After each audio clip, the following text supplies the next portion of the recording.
Hello, Lake Deaton family and friends.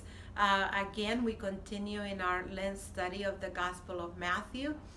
And I was thinking today that many of you know that we went to Israel a few weeks ago, and one of my favorite parts was the Sea of Galilee. Most of the sites that we visited, the church has erected cathedrals and churches and places of worship, but there's not much they can do with the Sea of Galilee. It's just the water, it just sits there. And we were able to go in a boat, and right in the middle of the boat, listen to Bishop Carter give a devotional. And I just closed my eyes and imagined being there when Jesus was teaching the disciples. But in today's scripture, the disciples go out, and all of a sudden there is a storm that overcomes their boat. And I can only imagine how scary that was, especially after I saw what kind of boat they had. And it was just a very basic boat, not very big, and any kind of storm and wind would have been overwhelming.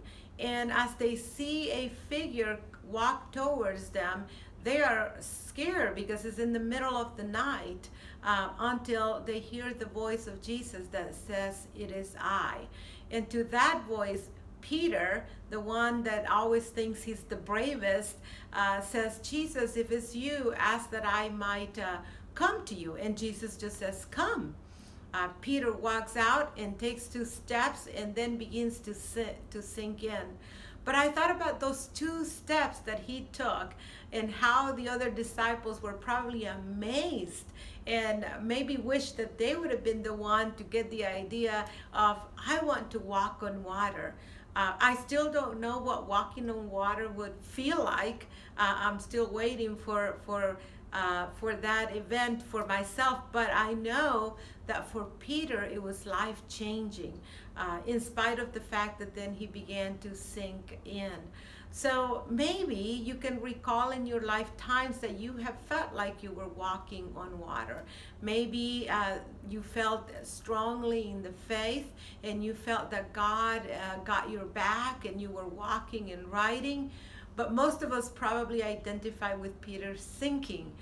We feel the wind, we feel the waves, and all of a sudden we take our eyes off of Jesus and we begin to sink in. You are not alone.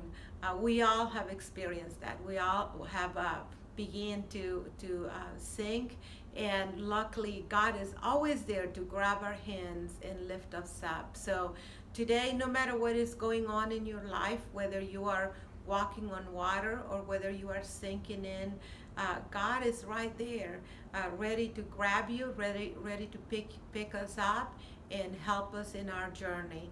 So don't despair, don't give up, continue in your walk, continue in your journey, because God is with us. Have a blessed day. I'll see you later.